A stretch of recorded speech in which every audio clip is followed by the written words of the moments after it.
A happy morning is a pleasant thing to learn many things. A pleasant morning to one and all gathered here. With a great privilege, I welcome everyone for this 100 hours IEA Tamil Nadu State Center Techno Carnival on the topic of sustainable development of the nation, the role of engineers. Now I welcome Mr. V. Vignesh, Assistant Professor, Mahindra Engineering College, to deliver the note of IEA, about IEA. The Institution of Engineers IEA is the largest multidisciplinary professional body of engineers established in 1920 with its headquarters located in Kolkata and incorporated under Royal Charter on 9th September 1935 by the then His Majesty of King George V. The Royal Charter endowed the institution with the responsibility to promote the general advancement of engineering amongst its members and persons attached to the institution. After independence, the institution is a body corporate protected under Article 372 of the Constitution of India. The Institution of Engineers India is administered by a national council with the president as its head. The Tamil Nadu State Center was established originally as the Southern India Center at Chennai on 22nd December 1922. The southern region covered the erstwhile Madras, Andhra, Mysore, Hyderabad, and Travancore, Cochin. As more centers were opened in the southern region, it was renamed as Madras Center and later became the Tamil Nadu State. Tamil Nadu State Center has special significance in the formation of the institution. For the IEA was registered in 1920 in then Madras province at Chennai. The registered office was subsequently moved to Calcutta, the headquarters of IEA. To celebrate 100 years of IEA, TNSC, a 100 hours techno carnival is organized. A mega carnival is structured with 100 hours, 100 topics, and 100 plus speakers with the participation of organizations. Out of these 100 hours, today we are in the 4th day of the event with the title Sustainable Building Materials and Technology, organized by IEA Local Chapter Salem, along with partnering institution Mahindra Engineering College, Namakkal. Now I request all the participants to on their video so that we can have a photo. Session.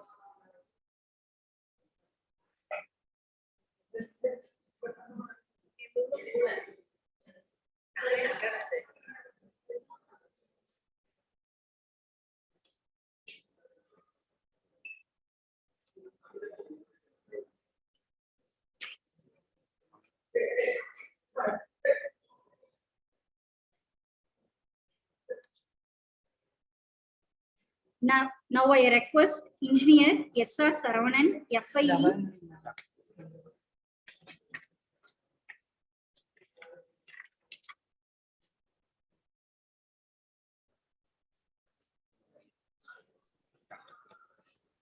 Now I request Dr. C. Davamani, Executive Council Member, for today's program coordinator and HOD Aeronautical Engineering, Mahindra Engineering College, Salem, Namakkal.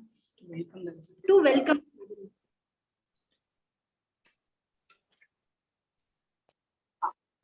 Thank you, Pa. Am I audible? Yes, ma'am. Your voice is audible. Okay, thank you. Yes, ma'am. A very warm good morning to one and all present here. It's my privilege to welcome you all for IEA Tamil Nadu State Center Centenary Celebration 100 Hours IEA TNSC Techno Carnival, based on the theme Sustainable Development of the Nation, the Role of Engineers, jointly with Salem Local Center in association with Mahindra Engineering College. On behalf of IEA Salem Local Center, it's my pleasure to welcome our respected Chairman, Engineer S.R. Saravanan Sir, FIE, IEA Salem Local Center, to this webinar. Welcome, sir. I'm very much happy to welcome our most respected guest, some resource person, Dr. A. Sudhakar Sir, Chief Consultant, Dimensions Structural Designs, Coimbatore. Welcome, sir. It's my great honor to welcome today's guest resource person, Dr. K. Vidya, MIE, Head Department of Civil Engineering, Mahindra Engineering College, Malasamutram. Welcome, ma'am. I extend my warm welcome to Engineer N. Sendil Kumar sir, MIE, Honorary Secretary, IE Salem Local Center, Salem, in absence. I am very much happy to welcome the overall coordinator of the centenary celebration of Salem Local Center, Dr. A. Kumaravel sir, Dean KSR College of Technology. Welcome, sir.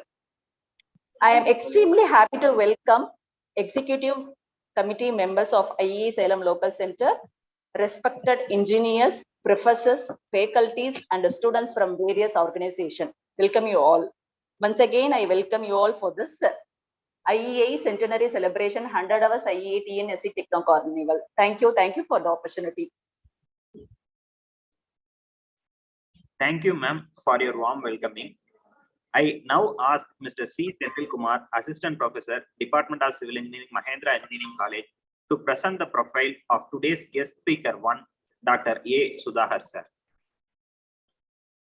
Thank you, Vignesh.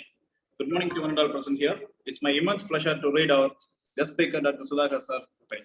Dr. Sudhakar sir is a chief consultant in Dimensions, Coimbatore, partner in Tech New Building Products, ACC Green Building Center, Coimbatore, secretary in Association of Consulting Civil Engineers, India, Coimbatore Center, patron member in Builders Association of India, training panel member in Coimbatore Builders and Contractors Association, secretary in Indian Concrete Institute, Coimbatore, and a resource person in MHRD, National Resource Center for Structural Engineering.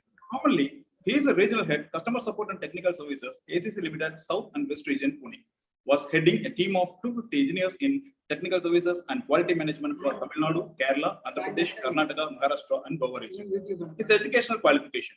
He completed his diploma in civil engineering in the Christ the King Institute of Technology in the year 1997. He completed his bachelor's degree in civil engineering at Government College of Technology, Coimbatore in the year 2000. He completed his Master of Engineering in Structural Engineering in the year 2003 from Government College of Technology, Coimbatore. Certification in Earth Construction, UNESCO Chair in Earth Institute in the year 2011. He completed his doctorate in Structural Engineering, Anna University in the year 2016. Work experience. He worked as a technical appraiser, HDFC Limited in the year 2000. Worked as a design engineer, technical consultants, Coimbatore in the year 2001 to 3. Worked as a lecturer in civil engineering, Kumaraguru College of Technology in the year 2005. Practicing as a consulting structural consultant since 2011 for projects in India, Sri Lanka, Malaysia, Bangladesh, Nigeria, and Tanzania, and have successfully completed more than 600 projects. Presently owns a fly ash brick manufacturing plant as franchise manufacturer for ACC Limited. Director, Academic and Skill Development for Polytechnic and Finishing School in Coimbatore. Memberships. He is an active member in Association of Consulting Civil Engineers India, Indian Concrete Institute, Builders Association of India, Indian Society for Technical Education, Coimbatore Builders and Contractors Association. Others. Member of Board of Studies in Civil Engineering in Government College of Technology, Coimbatore, Government College of Engineering, Salem, and Banariman Institute of Technology, Satyapur. And also an advisory board member for several polytechnic and engineering colleges in Tamil Nadu. He is a patron member in School of Construction Artisans, Coimbatore, National Award winner for Corporate Innovation in the year 2008. Delivered over 200 special lectures in engineering institutions and professional associations. Field of expertise. He is a structural engineering, concrete technology, repair and rehabilitation.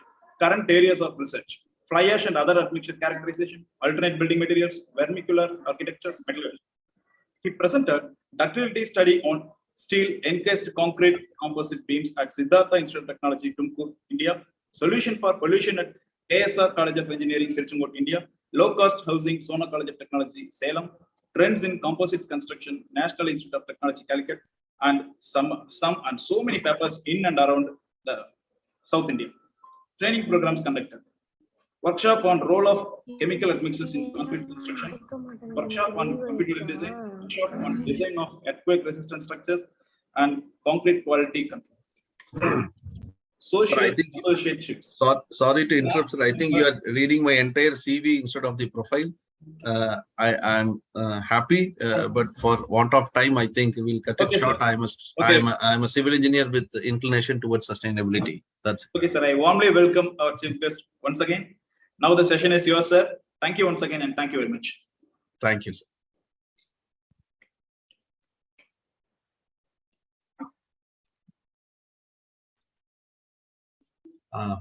Is my screen visible? Is that visible, sir? It's visible, sir. Yeah. Good morning, one and all. Thank you for the opportunity given to interact with you all on sustainability, which is a topic which is so close to my heart. Slowly, I am steering my professional practice towards more of alternate architecture and sustainable forms of construction. Somebody is annotating. Okay. I would like to congratulate the Tamil Nadu State Center.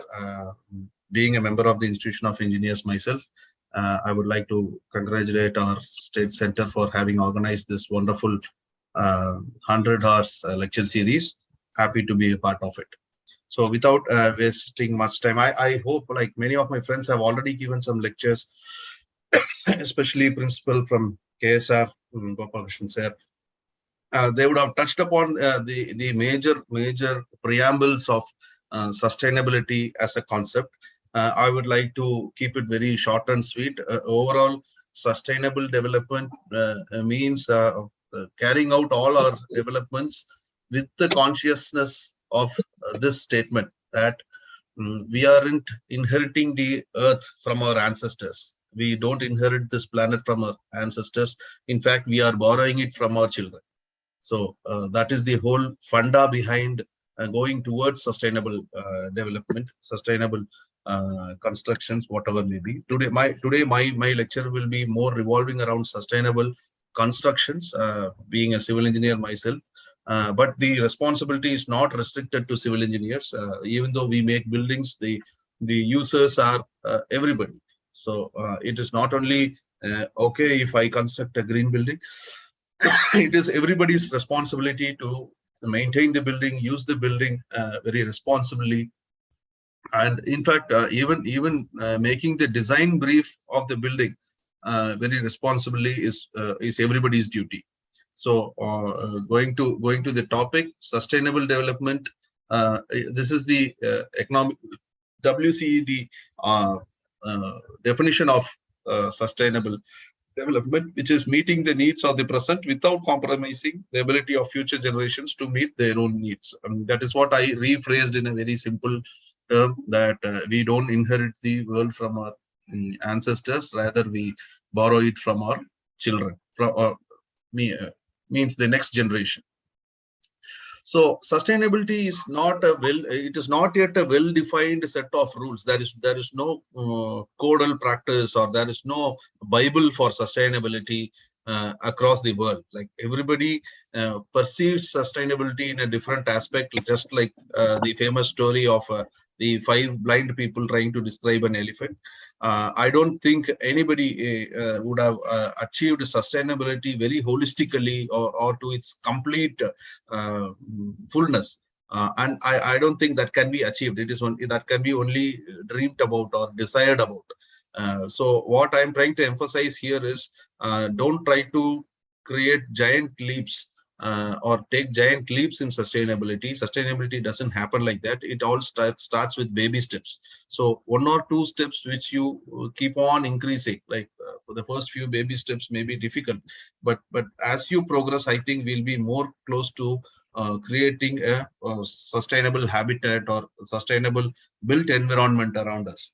Yeah. So with that, I would like to ask the question, like mostly when we go for sustainability related conferences, I'm glad that there are other non-civil engineers, civil engineering engineers also attending this lecture. But mostly this onus or the responsibility is thrown upon a civil engineer, as though the other engineers are all saints and they don't pollute the world, or they don't overutilize resources.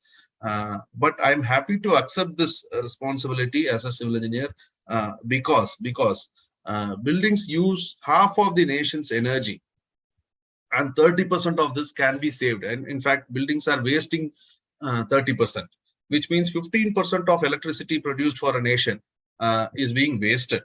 So it is more in the hands of the civil engineers and architects and the building community, the builders community, to be vigilant about this fact and save energy for the nation. Saving energy means moving towards sustainability. It is another perspective of sustainability. I would like to again recall the story of the five blind people trying to describe an elephant.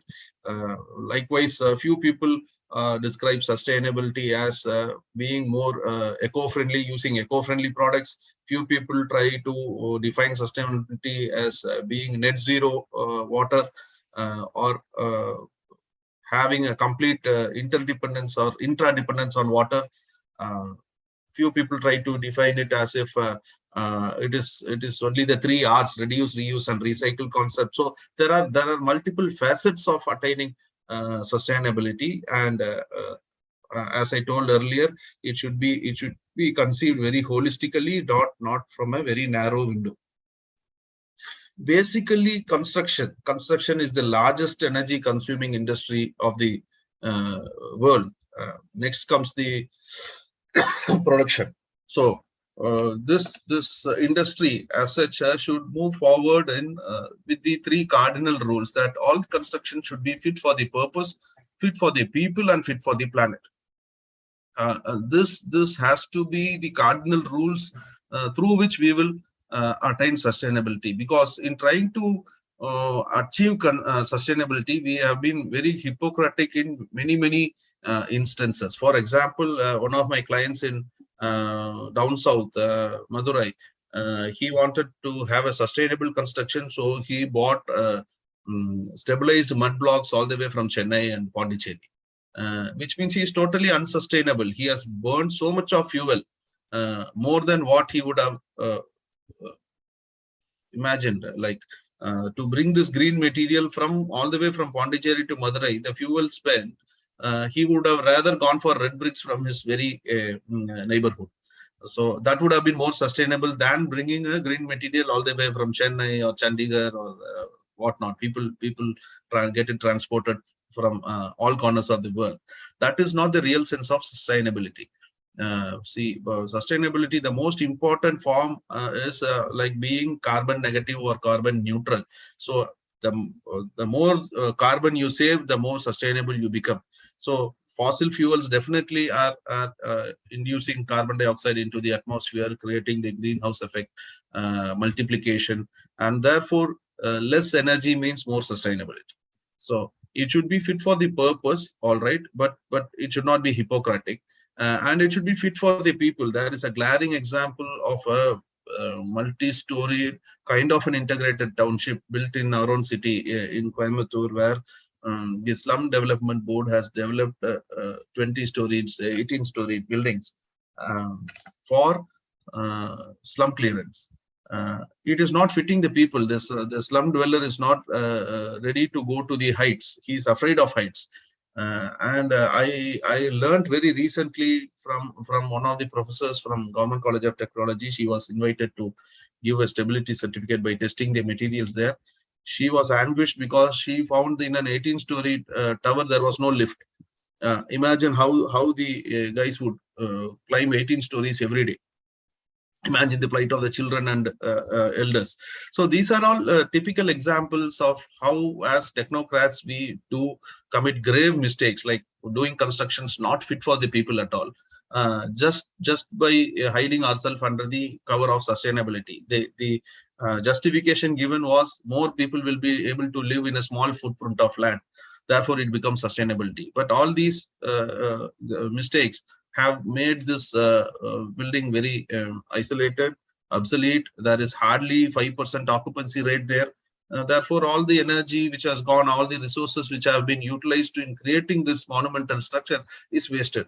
And therefore, we have wasted so much of carbon dioxide or carbon inside the system also. So it should be, not only should it be fit for the purpose, it should be fit for the people or the users or the usage. If not people, it should be fit for the usage, and therefore it should be fit for the planet as well. So being fit for the planet, there comes the real green ratings. There comes the real issue of the embodied energy in the materials used. I understand that the next speaker, Dr. K. Vidya, will be dealing more on the material. So I am limiting my discussion on the materials part. Overall sustainability, if it has to be achieved, then you should look at this picture. It can never be achieved in totality. What you see to the right, it is almost impossible. Maybe in one or two cases, by default, by the hand of God, you will attain. But mostly what you should try to achieve is the Venn diagram, what you see in the middle. It should be a combination of the economic factors, social factors, and the environmental factors. And if you see that Venn diagram carefully, you will see the economic factor being the circle being a little bit larger than the social and the environmental. Social and environmental aspects are equally important, but a little bit more weightage is given to the economic factors, which means sustainable construction should not be at the cost of high cost. It should not be at the cost of transporting material from long distances. It should not be at the cost of importing materials from overseas. It should be very, very vernacular. It should be in the local state of the art. As far as possible, local resources should be used. The local construction techniques should be used. And that is why this understanding this Venn diagram becomes very important. So what are we supposed to do to create a sustainable environment, or the built environment in particular around us? We as engineers are responsible in creating healthy, which talks a lot about indoor air quality as well as outdoor air quality. You might have seen you must have been following the news very recently, how Delhi is choking. The capital of the country is choking under pollution. Even when the Twin Tower was collapsed very recently, when the implosion took place, a lot of air quality issues surfaced up again in New Delhi. So you should create a healthy atmosphere. It should be environmentally sound, meaning that it should be you cannot make a construction with zero damage to the environment, which is not possible. Only animals can do that. But you should do minimum damage so that the environment can bounce back. You should allow the bouncing back of the environment to stabilize itself. So you shouldn't do more damage to the built to the site where you're going to build. And it should be a resource efficient building. Efficiency is a very good word, but very grossly misunderstood. Efficiency doesn't mean fullest usage. It means the right amount of usage. So and it doesn't mean zero usage also. So there cannot be a building without electricity connection, and you cannot call it a sustainable building or a green building. It has to have electricity for the required. For example, if you are building something in Shimla, there has to be something to heat up the living spaces and all. So energy will be consumed, but you should also support it with many passive forms of heating systems where the energy consumed will be kept at an optimum level, not overused.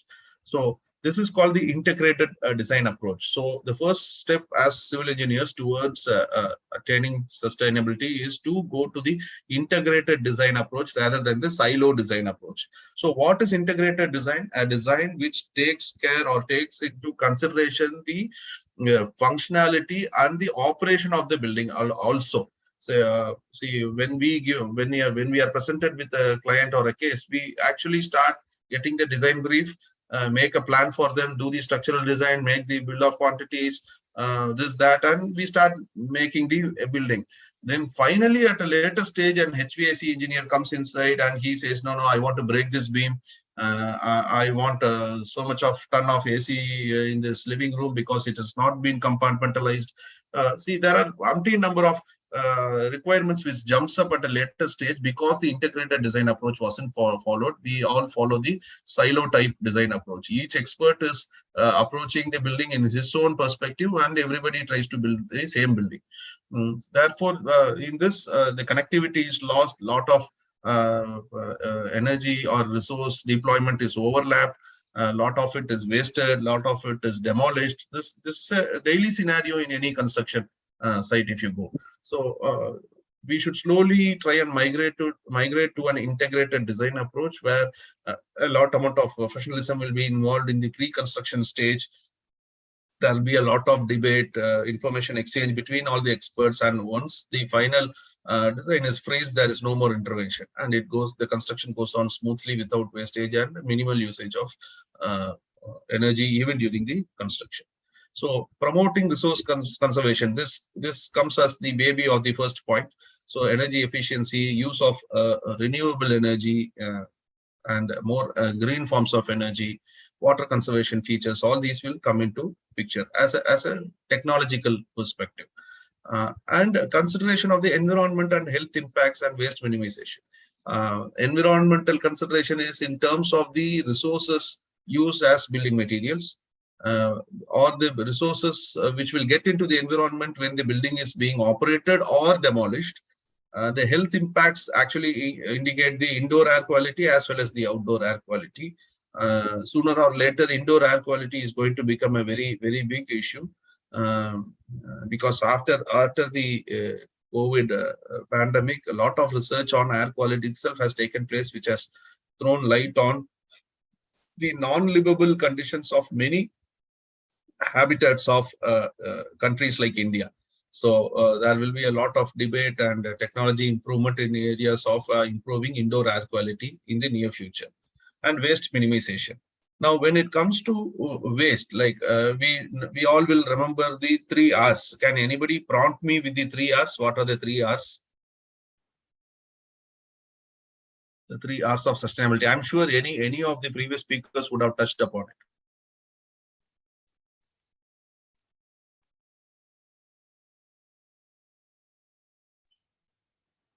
Sir, recycle, reuse, and reduce. is it so? And reduce, yes. Yeah, reduce, reuse, and recycle. But of late, there have been 2 more R's added to this list. It is recover and repurpose. See, reduce is, everybody knows, reduce itself is self-explanatory. Don't build more than what you need. So reduce. Recycle as far as possible. Try to use recycled products, which for a classic example, what we do now is the reinforcement bars, the steel what we use in construction industry, almost 50% of it is recycled. It is again getting into the melting furnace. It is not coming from 100% ore anymore. So there are recycled components in steel and many such building materials. And reduce, recycle, reuse. There's a classic example is the Karaikudi windows and doors, which is sold. Like the buildings demolished in Karaikudi, they are selling their windows and doors as such to be used in any other building, which is reuse. But the 2 new concepts of recover and repurpose is catching up fast. It is like recover whatever is possible, like the windows is a part of a recovery system. Similarly, you can have the stone masonry units recovered. You can have slabs recovered to be used as precast slabs elsewhere. So there is a lot of recovery potential in existing building systems, where you need not salvage the entire building, the 100%. There could be 30-40% salvage, which itself is a great boon for the new building. So whatever you can salvage from an existing building and utilize it in a new building, then it is going to help you towards attaining the goals of sustainability. And finally, repurpose.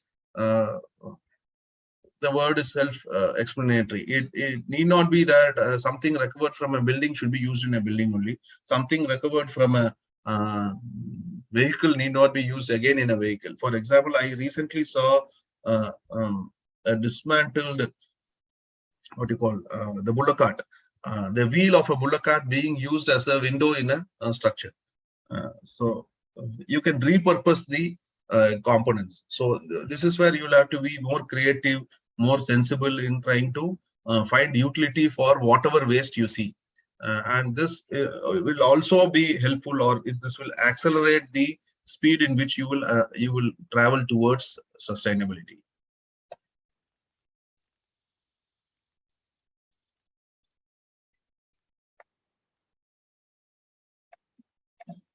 So maybe we all would like to picturize sustainability as this murk is like. Sustainability is nice to achieve, It is good for the planet. It is good for everybody. It is good for the future generations and all.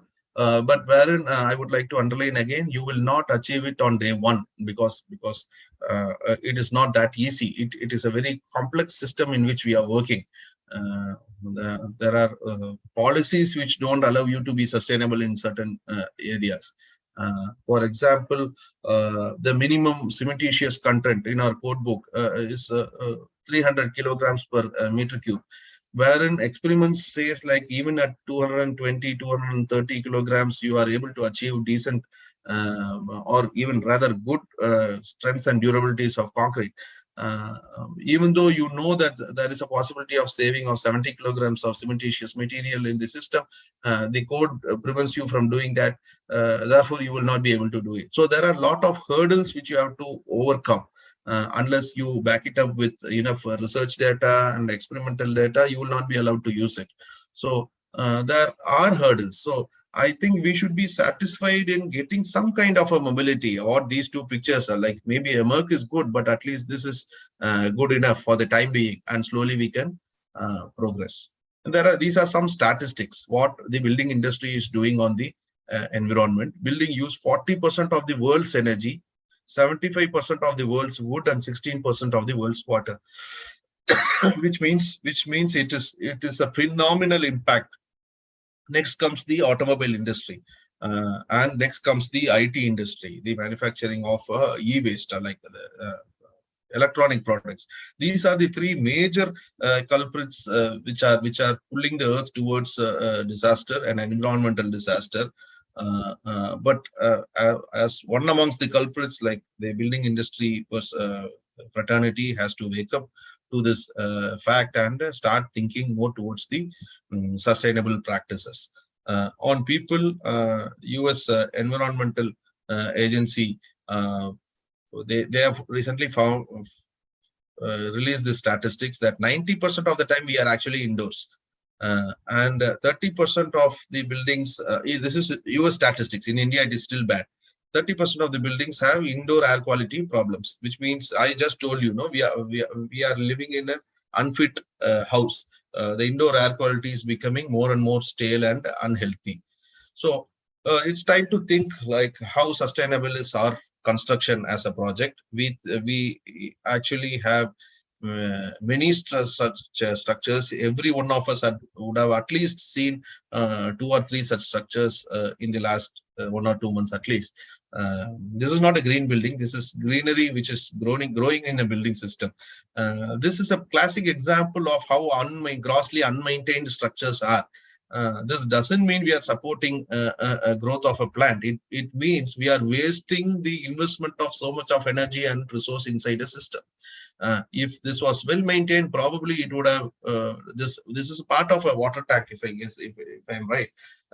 Probably this tank would have lasted another 15 years. But by not maintaining the tank properly, we are allowing the collapse or the demolition of a water tank and creating a water tank again in its place, because the utility is not going to diminish. So we are actually doing it 15 years earlier. So 15 years of life of this water tank is lost just because we have grossly misdesigned it or mismanaged it or misoperated it. This is another example of a water tank. These are some green roofs, unmaintained green roofs on the buildings. There are many examples. It would become a civil engineering lecture if I venture into that, since I understand a lot of non-civil engineers are also attending this. So what can we do? What as a technocrat can we do is like act locally. That is what I'm again stressing again and like time and again. How to act locally? It could be as simple as conducting your classrooms without electricity. You can have zero electricity events. A seminar can happen inside a garden without the AC. Like most of the seminars, what you see, like people in India, including myself, I'm also a party to it. I've attended many seminars like that with overall suits and blazers, and we are suffocating inside. Therefore, we need to lower the AC temperatures, which means more of electricity usage. Say we are ourselves putting the people in a very uncomfortable zone and trying to make them comfortable. These are all some glaring examples where we don't act locally. We only desire that sustainability to happen, but we believe that some angel will come to this world and give the sustainability aspect. So coming back again to the core, what as a civil engineer can we think of is first selection of site itself is an if given a choice, you should have an analysis on the sites or the options you have, and then you should create the construction. I'll quote an example where noted eminent engineer Sir M. Vishweshwaraya did. That time he was working in the Punjab province, now which is in Pakistan. He was supposed to design a what do you call water treatment plant. So he was given the assignment. He went on for site selection and all. Finally, you know what he did? He just dug a borewell on the river bank. He converted the sands by the side of the river, the sand and the pebbles by the side of the river itself to become the filtration unit. And he just dug a borewell to get treated water. Nothing else was done. So how sustainable his approach was. Like, for given a choice, if somebody walks into my office and asks me to build a water treatment plant, I would rather jump into the nuances of it, find the sizes of a trickling filter, slow sand filter, rapid sand filter, this, that, and all, and maybe try to give him a site requirement of 1 acre. Then I go for choices. I would rather choose the site which is easiest to construct rather than which is more sustainable. I recently personally had an experience of going for a site selection at Kodaikanal for the low income group, for the resettlement of some tribal people, where we found out a land which was almost like grassland, not much of trees and all. So the authorities decided, yes, this is the place we are going to build, because this is the place where we will not cut more trees. So this is the place we are supposed to make this construction. But I was the only person to say no, because that was farther from the road network. So if you do a construction there to create the road and to bring electricity and water to that particular site, you will do more damage. Rather, you can cut some 30-40 trees in a locality which is more accessible to these services. So that is why I'm trying to say, be very holistic in the approach, not very choosy or narrow in the approach. So selection of sustainable sites, efficient use of water, optimum use of energy, use of eco-friendly building materials, and indoor air quality, again, which is more to do about the planning of the doors and windows, and thereby creating very illuminated and ventilated spaces. Reduce use of resource, use of minimum energy to produce or manufacture the building material, which is in other terms called the embodied energy. I think the next speaker will definitely touch upon the embodied energy in building materials. Use of recycled or recyclable or already recycled materials, use of renewable resources, use of recovered or underutilized resources. So overall, it boils down to the 4 cardinal points of energy efficiency, water conservation, air quality, and affordability. There are many choices for you as a civil engineer. These are the most popular choices which are available in the country, which is fly ash, phosphogypsum, slag, red mud, lime sludge, mine tailings. You have a full list. These are availability. This statistics is 10-year-old at least. Now it would have at least doubled. I'm telling you, fly ash, 100 million tons per year is nothing. India is producing closely to 225 million tons per year now. So all these are available as a resource. These are materials. Again, I'm not going to talk about all these materials. I'm quickly going to go to the technology part. So these are some of the eco-friendly building materials which can be used for your construction. So what is my first step? Can I do something tangible? Is it really worthy? Yes. Like the popular saying, a good tailor cuts little, I told you the cement, what you use 300 kg per m3. Cement is the most polluting building material which you can think of, because to produce every kilo of cement, the industry is pumping 1 kilo of carbon dioxide inside the atmosphere. So if you can use alternate cementitious material, if you can replace this cement with alternate pozzolanas, etc., then you are actually saving energy in the system, embodied energy in the system. Again, as in the case of steel, if 1 kilo of steel means 1 kilowatt hour extra. what you see in your building, in your service connections, in your houses and all, is called the watt hour meter. Kilowatt hour means into 1,000. So if you are using 1 kilo of steel extra in your system, which means you are using 8,000 units of current extra, which is a criminal action against the environment. So as civil engineers, we should be very, very cautious about designing steel. It should not be over reinforced. Always section should be under reinforced and optimally detailed, so that the wastage of steel is prevented.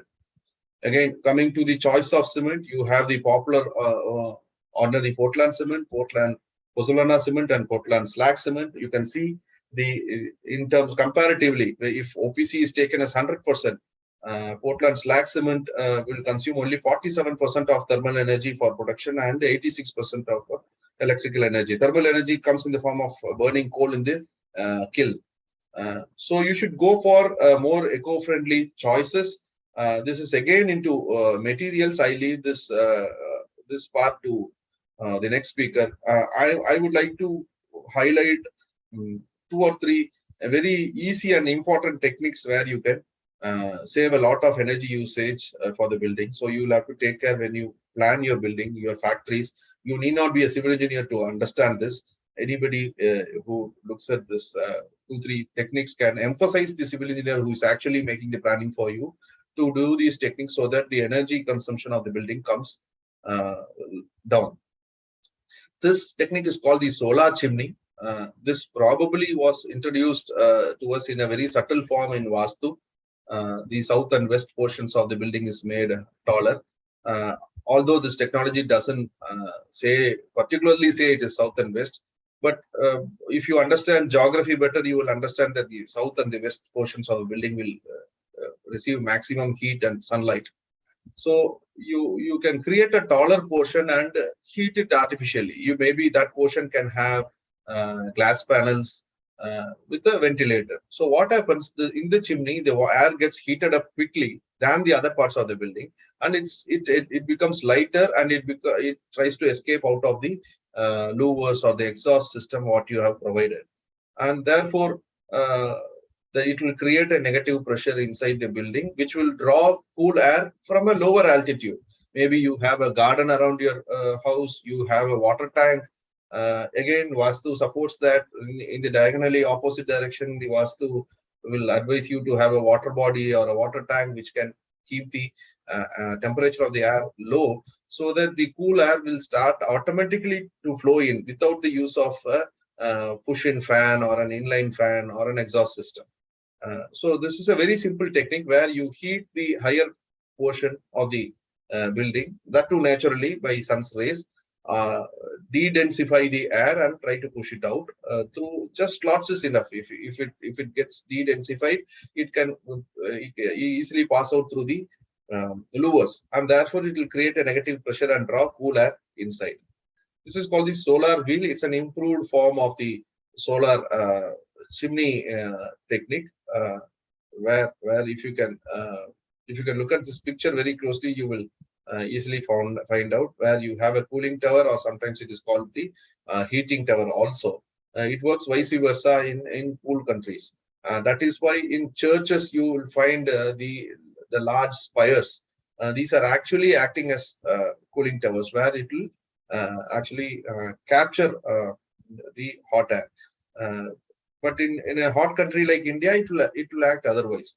So the solar wheel technique is another good technique. If you had visited the Middle East countries like Dubai, the desert countries and all, where you will have the blowing air to be cool, but because of the rise in land temperature due to the rising of heat from the sand, the inside temperature would be warm for a building, and you cannot afford to have very large openings for buildings because it will bring in lot of sand inside your structure. Therefore, they adopted this wind tower system, which is a kind of a reverse of a periscope, where the picture is self-explanatory. At higher pressure, air is cooler. If you try to blow air by closing your lips, you will find cool air coming inside. So if you pressurize air, it becomes cooler. You would have experienced this if you are using this cylinder. If you have touched this cylinder, your LPG cylinder, when you are cooking it, so it becomes cool because of the pressure inside when it is being pumped out into the hob system. So this higher pressure air comes inside through the wind tower and flushes out the hot air from inside. So thereby you have a very passive cooling system or a cooling technique evolved in the architecture itself. Shading devices, these are called sun shelves. You can see different location. The SS is the summer sun and WS is the winter sun. Of course, this is used majority in the tropical and subtropical climates, where the summer sun is always having a high altitude. So therefore, this shade, what you see, will provide a better protection from the summer sun directly entering. But when the winter comes, the sun is at a lower altitude, and therefore it will allow a lot of sunlight to come inside your building. So it is a dual system. In winters, it cools the indoor air. In summer, it prevents the indoor air from heating up. So these are some very innovative, but not innovative, I would say. These are very traditional techniques what our ancestors have been following. A lot of our ancestral buildings are done this way. You can find the shelves. This is again, I would like to draw your attention from here to here, where our simple sunshades, what we designed for the modern buildings, most of them are under designed because we don't do a particular design with respect to the solar chart, with respect to the latitude, longitude of a building, with respect to the orientation of the building. You can actually have the solar chart predicted for that particular location, and accordingly you can provide the shading devices. It could be a horizontal shading device, what we commonly see, the sunshade, and it could be a vertical shading device as well. You can have a vertical shading device also. You could have seen it in many of the government buildings where the sunshades are in the form of a box rather than a flat slab protruding outside, cantilevering outside the building. It is a combination of both the vertical and the horizontal shading device. These are very simple calculations, even though it involves a little bit of trigonometry, understanding of azimuth and altitude of the sun. It is very simple once you understand it. There are many literatures, free literatures. There are free calculators are available to design sunshades, and I request everybody to browse through the web and make use of such free online calculators to design your sunshades very efficiently, because the windows are major forms of bringing in heat inside the building. So if you shade it properly, you can bring in light but not heat. So that's a very important technique. This is an example of a solar chart. Once you know the latitude and longitude of the building, you can easily latitude, longitude, getting it is very easy nowadays with Google Map and many map apps. So with that, you can derive or download the solar chart for your particular site and then start doing the sunshade calculations. So again, I would like to draw your attention to only three important aspects, which is the solar chimney, which is the passive way of bringing cool air. This is an active way of flushing out hot air. This is a dual combination where an effective shading will allow the building to be cool during summers and hot during, warmer during winters. To achieve this, you need to understand the azimuth and altitude and the sun's path. There are enough resources available over the net in downloading the sun path. I think you should make best use of it. So I think we should start thinking of green materials, green technology, and green usage. So the takeaway from this 45 minutes discussion would be to think of sustainability in a very holistic manner. Don't try to achieve 100% sustainability. There you might fail and you will lose the enthusiasm of traveling towards sustainability itself. So go step by step, have baby steps, that's all right. But do your bit for the environment. So green materials, green technology, and green usage, green operations. It is not okay to shrink such a big topic into a 45 minutes discussion, but I think I've given enough direction signs for you to start thinking upon. These are some of the eco-friendly building techniques which are developed by the Auroville Earth Institute. These are pictures from Auroville Earth Institute, Pondicherry. This concept is quickly catching up. Use of renewable energy, the solar energy plants are catching up. These are simple sewage treatment plant to achieve net zero water. There is no water which goes out of the system, and there is no fresh water which is coming inside the system. This is a community built inside Auroville where they are completely dependent only on rainwater, and they recycle the used water, the gray water. This is a classic example of the proper design of shadings. You can see the light coming inside, but not direct sunlight. So the shading devices are so well designed in the architecture itself. So we should start learning techniques like that.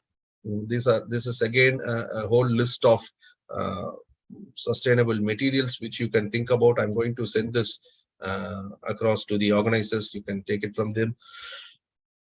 Again, touching back, the use of less cement, which means by the use of granulated blast furnace slag or fly ash or volcanic pozzolan, is available in few countries. If you're lucky enough to do a project outside the country, right now we are doing something near Cairo, where we have suggested volcanic pozzolan to be tested and used as a replacement for cement. So use appropriate architecture. Let us not be overwhelmed by the internationalism of sustainable development. This is not a big thing. It's a small thing. You and I can make it if we start taking baby steps today. So I think everything should be connected. Nobody should approach sustainability in a very narrow perspective. It should be always be in a holistic perspective. I think we have a Himalayan task ahead. You can see this picture. We are trying to actually push that sumo man, who is the danger man for the planet. But yes, someday it is going to be possible with you and I working on it relentlessly and very responsibly. Thank you all. I would be happy to answer some questions if there are.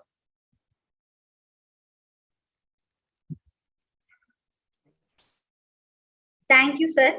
If the participant have any doubt, you can Thank you, sir. and ask the questions.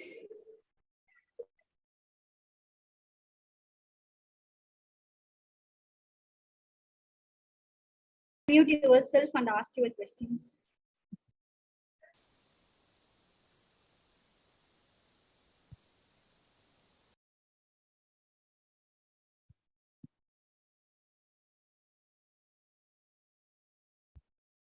I think the participants are grossly involved in dreaming about how to achieve the sustainability.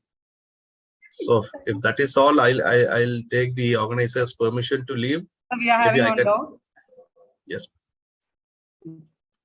Sir, we see that cement production produces lot of carbon dioxide emissions, sir. Yes, sir. In what way can we reduce the amount of carbon dioxide emission efficiently, sir? Sir, the cement industry has been actually the forerunner of doing research on this. They themselves have done a lot of research, and we have progressed a long way in cement production itself. We have used alternate fuels in the kiln, except along with coal, lot of alternate fuels like municipal waste, ground cashew nut shells. All these are co-fuels which are being used. That in that manner, their energy efficiency has gone up. And in grinding also, of late there has been tremendous improvement in a technology called grinding aids, where you need not spend too much of energy on the ball mill to grind it. So these are all the producers' headache actually. They are working on it. There are every day there is some new technique which comes up in reducing energy, because for the cement manufacturer, reducing energy means reducing money also. Like, it means it's more profit for him. So they will do their part. But as users, we should be more cautious in not using too much of cement. See, we have already come away from using lime plasters. We no longer use lime. See, lime is such a wonderful thing which will absorb carbon from the atmosphere. Lime hardens by absorbing carbon dioxide. Calcium oxide becomes calcium carbonate by absorbing carbon dioxide. So we have stopped using lime as a building material. We have come away from the Karaikudi plasters. We have come away from lime plasters. We have come away from lime surkis. So I think we should concentrate more there.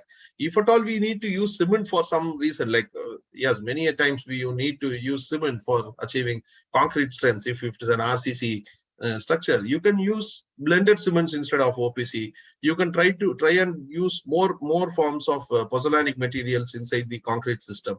That is how you can reduce the cement usage of cement, and thereby usage of, the pushing of carbon dioxide inside the atmosphere. But as such, in the manufacturing, yes, they are working on it.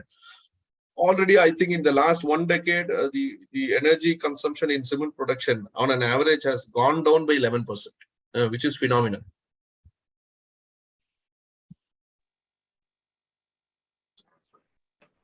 Thank you, sir. One more question. Yes, ma'am. Good afternoon, sir. Yes, ma'am. Your presentation very impressive, sir. Will the solar system is working on the cloudy time? Is it possible? Yes. What we fail to understand is those are photostatic still. It doesn't depend on the heat. The cloudy time, solar water heaters may not work, but production of energy from solar, yes, efficiency will go down a little bit, but still it can produce as long as there is light. Those are photosensitive cells. It doesn't absorb the heat of the sun rays and heat up. So it is a different technology altogether. We are, like, most of us are confused with the solar water heaters, what we use in the domestic application. That is a direct application of solar heat. The black colored tubes will absorb solar heat and heat up your water.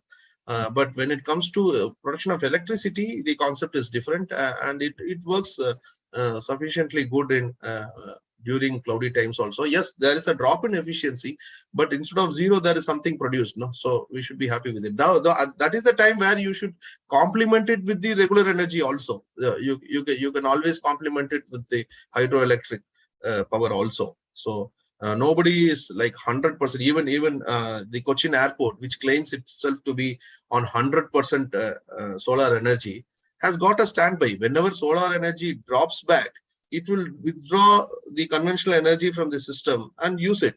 And whenever it produces surplus, it will pump it into the system. So that is how the balance will be attained.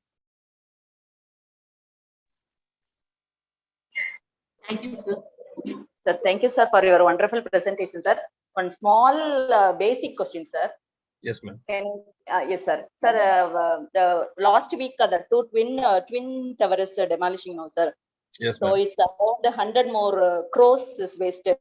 So as Yes, a civil engineer, what's your opinion, sir? Whether any alternate arrangements can we do, or this is the only solution to demolish the building? So as a civil engineer, you please suggest something, yes, sir. Yes, ma'am. It is very dangerous to comment on the verdict of Supreme Court. It has been demolished by the verdict of the Supreme Court. But we're talking about the technique of demolition, I think this is the most energy efficient demolition method. If you start using hammers and drills and try to bring it down floor by floor, you would have spent more energy in trying to demolish that, and it would have happened for 5 years to 10 years time. So that would have been catastrophic. Yes, as a policy, if the government is coming up with some building has been wrongly constructed, or they have been constructed without obtaining necessary permissions. But if the building is good enough to be used, If it has got utility value, then probably we could have thought of using that building and by doing some compensatory action for whatever damage we have done. So, like for example, many cement industries and other industries, also aluminum industries and all, are asked to do compensatory afforestation because they are digging mines. They are taking away forest cover. So whatever for every tree they break, cut, they will plant 30 trees elsewhere. So there could have been a compensatory action. But I think this time Supreme Court took a very tough stand in trying to teach us all a lesson that you are not going to build illegal buildings anymore. So we should take it that way. It is the government's decision to sacrifice so much crores by demolishing that. But it's a good lesson for everybody, any developer, that he will not be able to do it. Like recently we did it in Kerala. So 2-3 incidents like this, I don't think people will have like they will dare to do construction without proper environmental permissions and all. But yes, as a civil engineer, personally, I feel bad that such a wonderful structure was demolished. We could have utilized it and we could have compensated it by some other means. Some other means. Yes, sir. Okay, sir. Thank you so much, sir. Thank you. If there are more questions, I think organizers can take it and send it to me through email. I will be happy to answer them. Sure, Sure, sir. Sure. Thank you.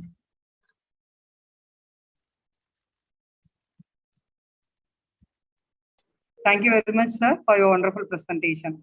Now we move on to the next session.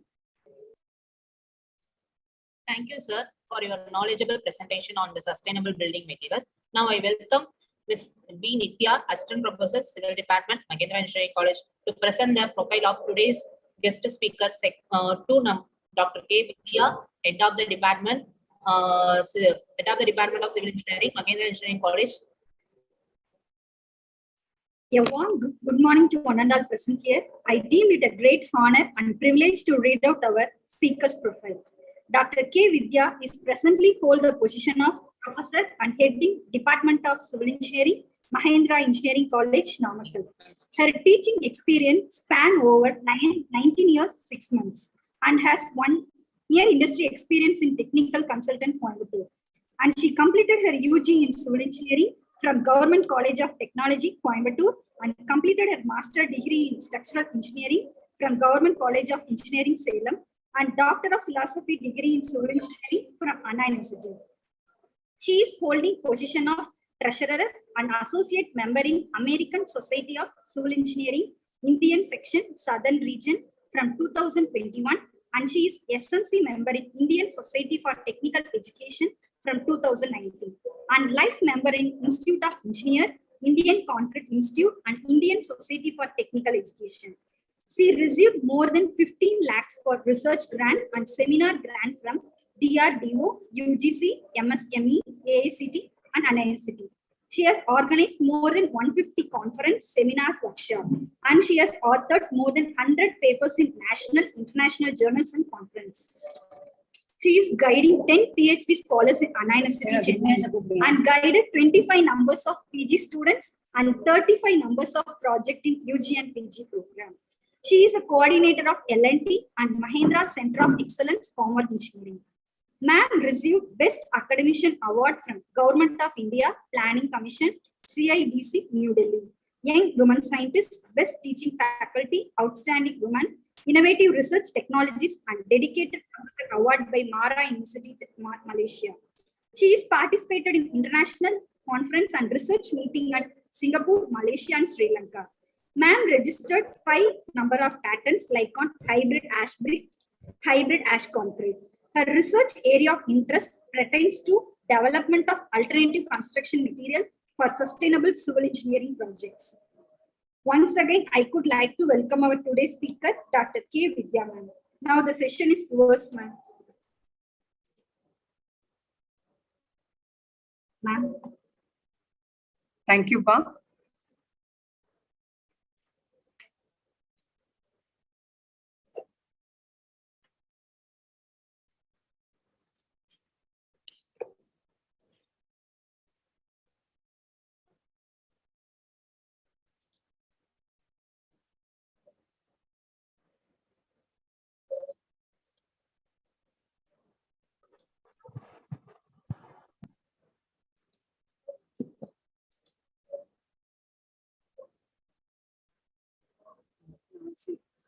Open ஆச்சு. Just a minute.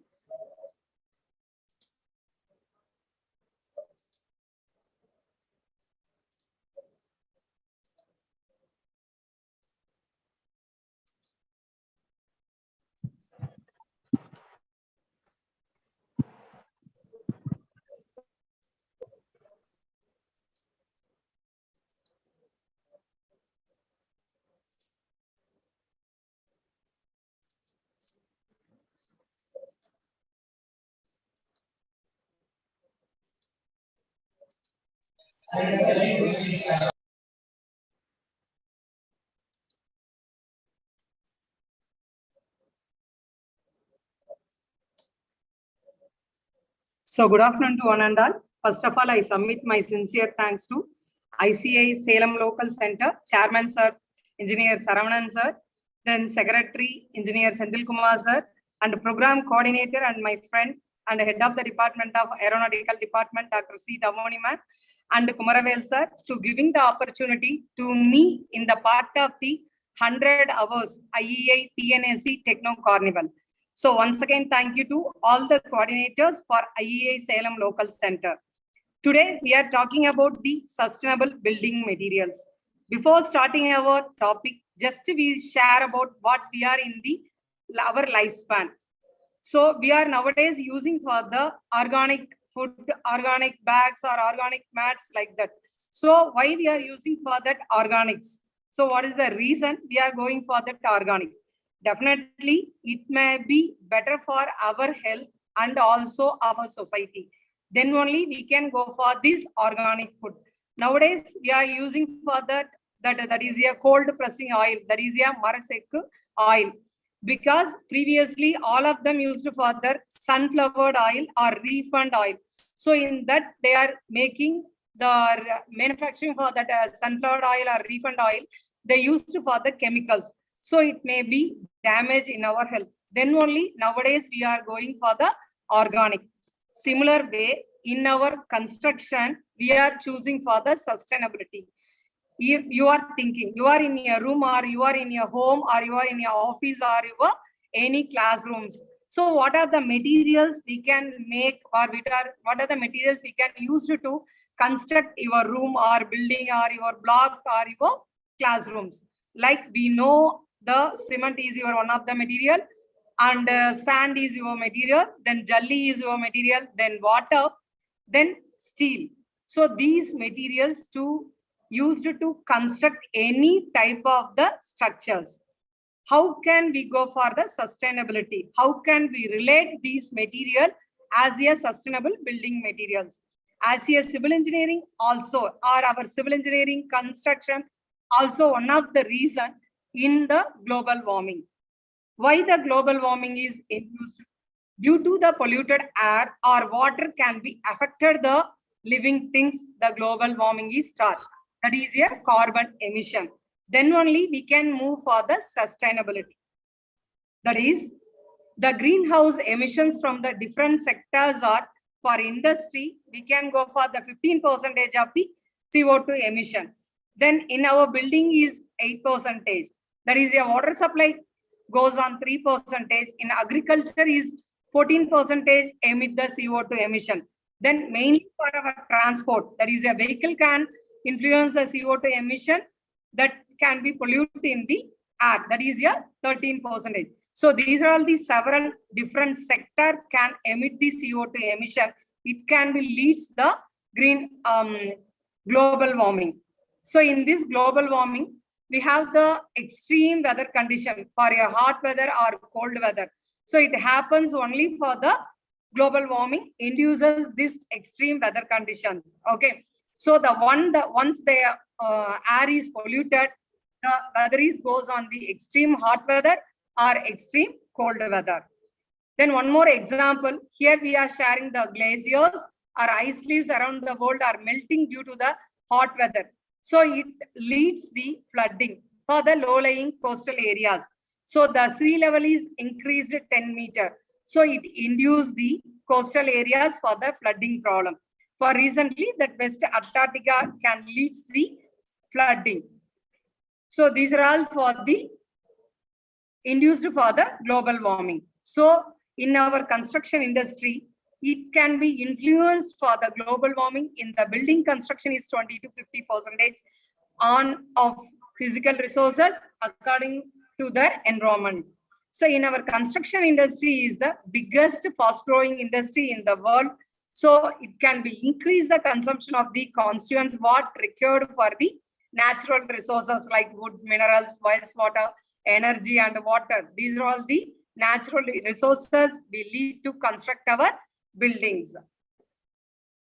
So in our building, we directly cause the pollution, that is the emission of the CO2. Why we are saying this direct cause of the pollution of the air means in our main important material is the cement. So we want to make or protect 1 ton of the cement can emit the 1 ton of the CO2. So we want to construct our building lot of Excuse me, ma'am. So we can produce here 1 ton of the cement can use 1 ton of the CO2. Excuse me, ma'am. So we are the direct cause of the pollution. Ma'am, your slide is not visible, ma'am. No, it's visible only. Okay, ma'am. Thank you. Visible, madam.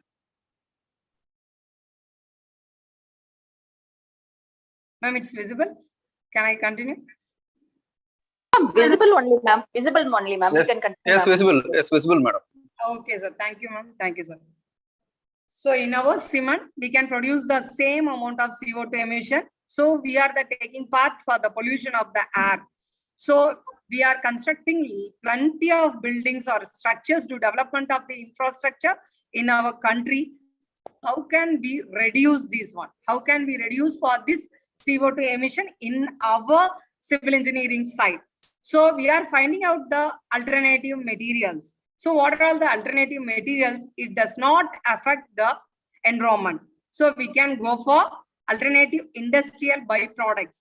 In our country, we are having the total electricity production by the use of the coal-based thermal power station.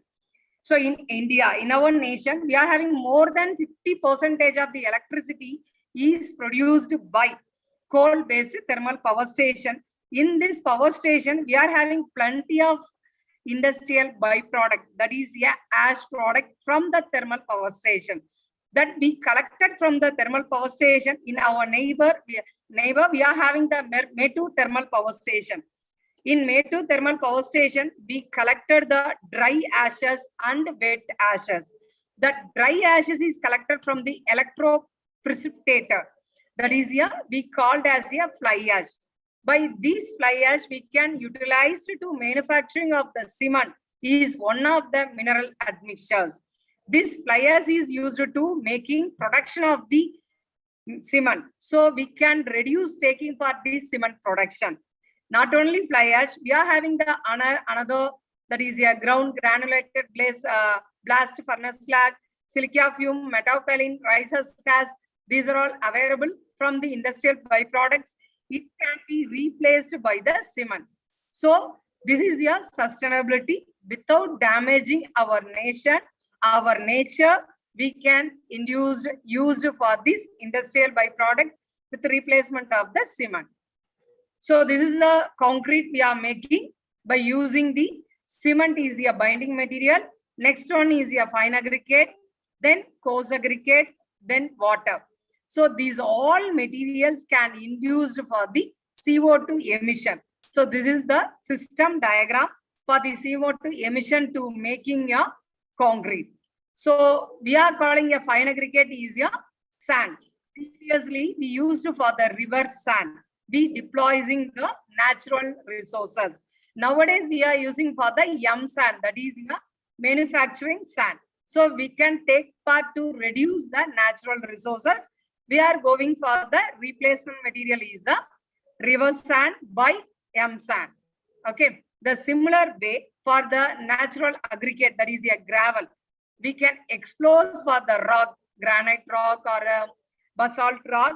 Here the explosion take part to induce our CO2 emission to pollute our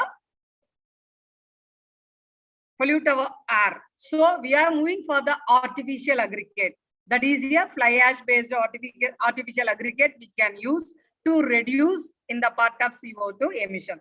Similarly, we can go for the water. We are using for the admixture.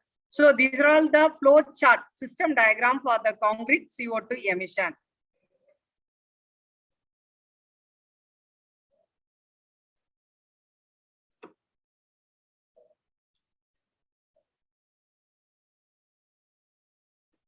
So this is for the stages. That is a footing stage. The quantity is 489 meter cube of the concrete.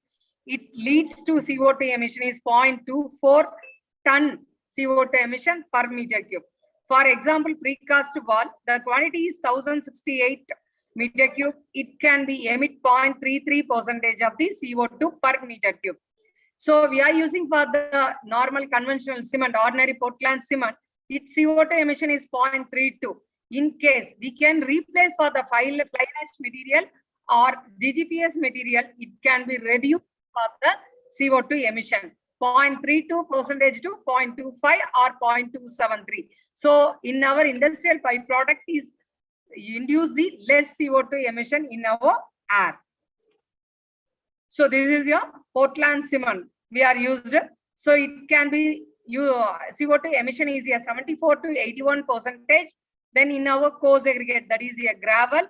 So 13 to 20% of the CO2 emission. Fine aggregate 30 to 40% of the CO2 emission. While we are making the CO2 or coarse aggregate, our Portland cement, we are using for the diesel and electricity. This is also important for the CO2 emission to lead the global warming. So that can be occupies the 30 to 40% of the CO2 emission.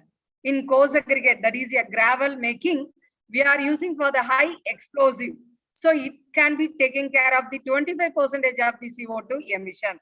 So in this case, we are going for the sustainable material. That is a ground blast furnace slag. Then fly ash, it reduces the CO2 emission around 10 to 20%. So this is a typical bar chart, what we discussed in the previous. That is a fly ash, GGPS and Portland cement. So it leads the CO2 emission in 0.15 ton CO2 per meter cube and 0.35 ton CO2 emission per meter cube. So this is a coarse aggregate. We are making for use of the granite. The CO2 emission is 0.45 per ton. It is, we can use for the basalt rock for the coarse aggregate, it 0.037 per ton. For fine aggregate is 0.13 per ton. Cement is 0.3. Concrete batching. So we are making the concrete batching and transport also important for the CO2 emission. That is, it can be vary 0.33 to 0.094 CO2 emission per ton. So this is a typical table can represent how much the CO2 emission to taking part for the concrete to influence the CO2 emission in the global warming induces. So in our the electricity 8%. So totally percentage for emission of the either diesel and electric. So similar way, we have the different ingredients making the concrete. Our admixtures were used for making the concrete. This is a superplasticizer, accelerating, reducing admixtures. Why we are using for these admixtures means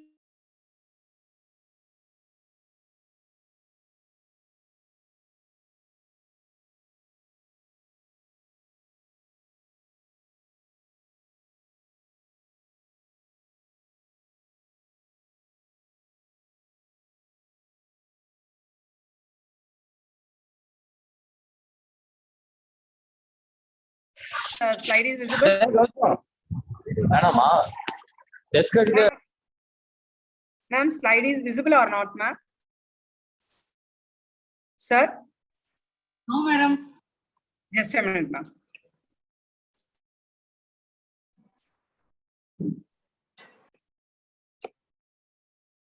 Ma'am, now? Well, madam, it's visible. Ma'am, now is it okay? Madam, it is visible. Thank you, ma'am. Thank you. So in our site is different distance from the RMC plant. We want to maintain the consistency of the concrete. So in this consistency, we want to maintain to pour our concrete in our site. We are using the different kind of the admixtures. That is your retarders. It can be processed to withstand the consistency. That is your workability of the concrete. So we are using for the different chemical admixtures to making the concrete.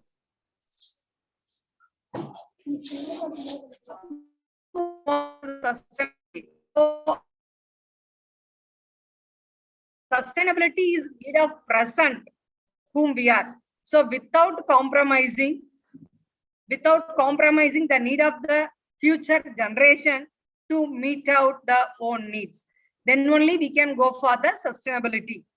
So what are the materials are available for the sustainable building construction? So why we are going for the sustainability?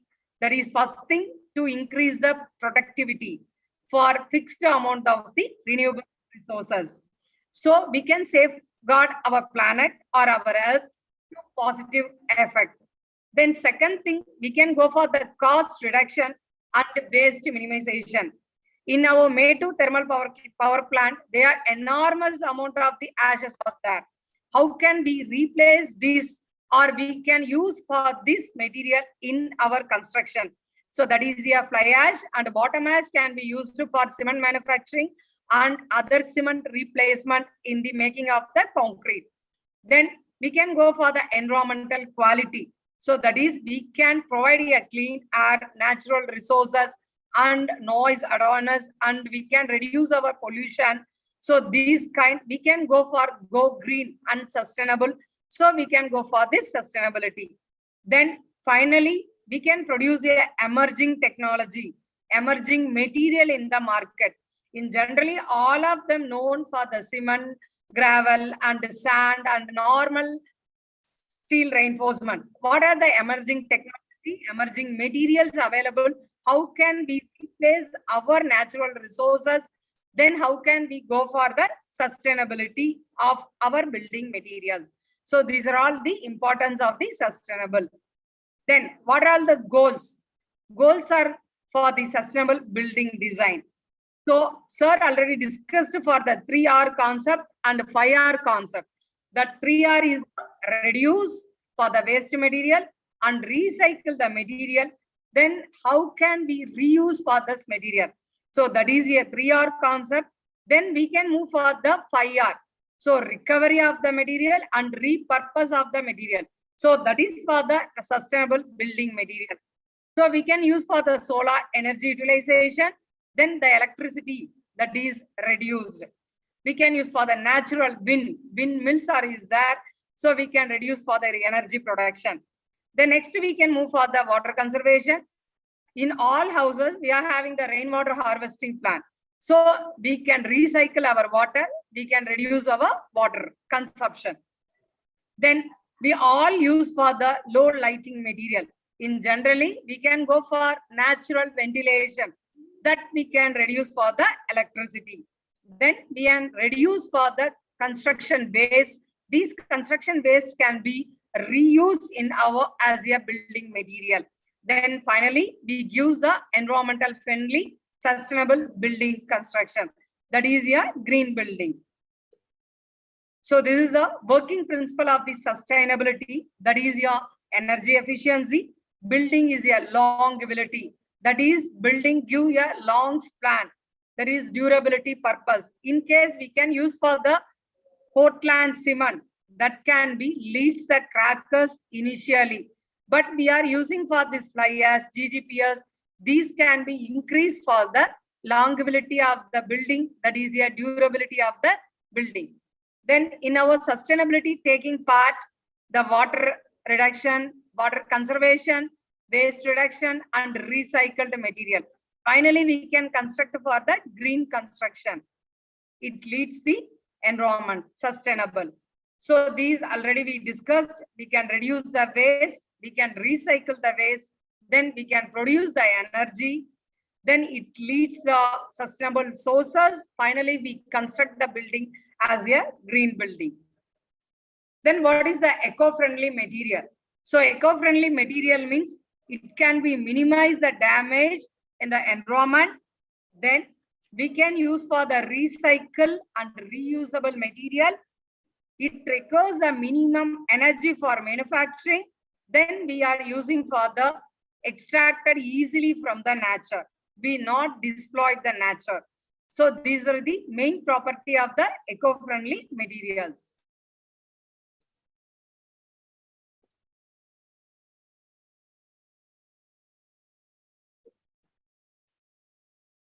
The next, what is the scope for the sustainable industrial byproduct?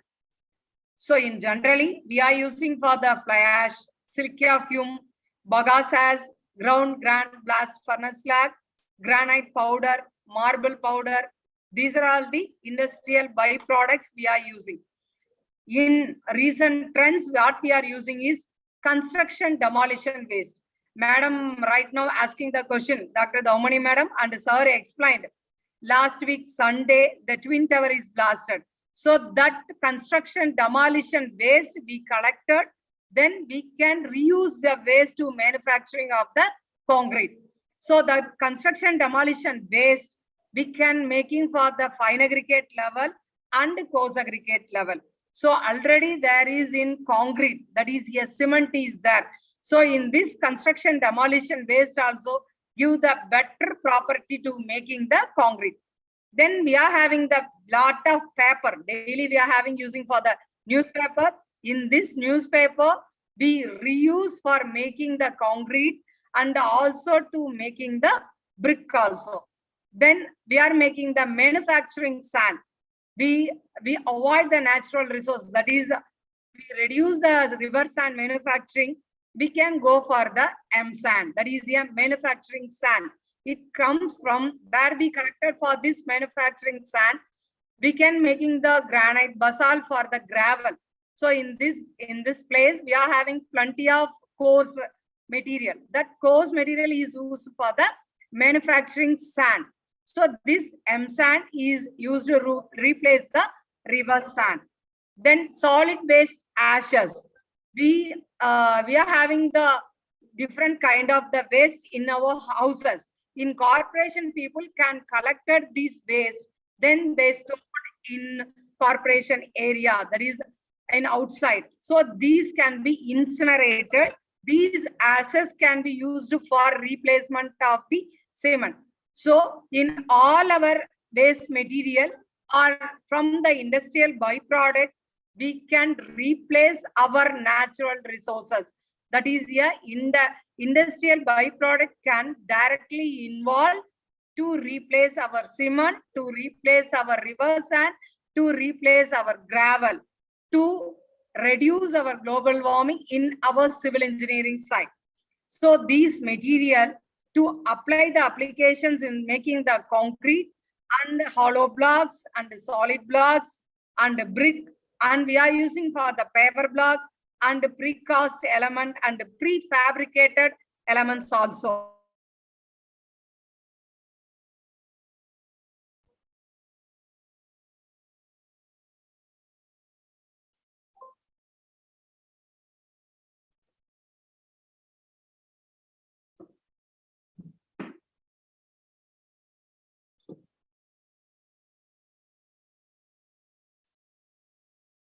So this is the alternative material for the cement.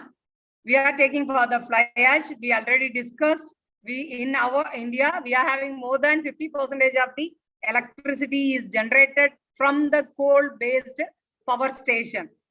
Coal-based power station, they are having the plenty of ashes is there. That is, your dry ash is called as your fly ash.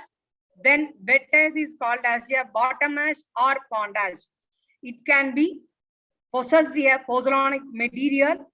This pozzolanic material can act as a cementitious material, is directly replaced in the cement.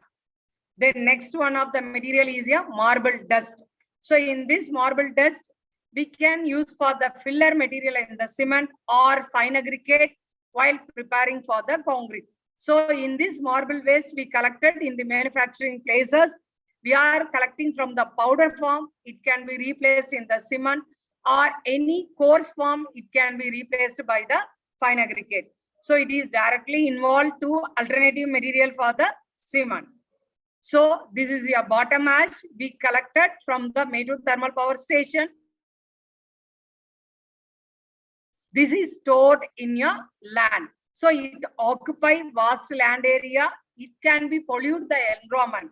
So this industrial byproduct can effectively utilized to making alternative of the cement, or it can be act as a filler material in various applications. Then we can move on to the ground granulated blast furnace slag. It is product of the blast furnaces in our iron making, that is a steel plant. We are very proud of the SAIL in our Tamil Nadu, that is in your Salem district. So in this Salem SAIL, we can collect from the GGPS, that is a ground granulated blast furnace slag, to making the iron product. So this is we got from the powder form. It can be replaced by the cement, or coarse form. It can be replaced by the fine aggregate or coarse aggregate. Then one interesting material is the silica fume. It is the byproduct of the silicon metal or ferrosilicon ions. It is very having high pozzolanic property. So it can be replaced and adding in your cement to getting the high strength of the concrete. So in our concrete grades are there M5, M10, M20, M25. In high strength is M60. In case we can produce the M60 grade of the concrete, definitely we can use for this industrial byproduct. Silica fume only gives the high strength of the concrete. Then we are moving to the alternative material for the fine aggregate, that is your crusher sand or M sand. Then we already discussed for the concrete debris, that is your construction demolition waste, then sawdust, glass powder, tire, rubber tire we can replace for the fine aggregate, then foundry sand, echo sand, etc. These are all the alternative material for fine aggregate, that is your reverse sand. So we minimize the depletion of the natural resource. We can go for the alternative material for the reverse sand or the C&D waste, then glass powder waste, then our rubber tire waste, then echo sand, etc.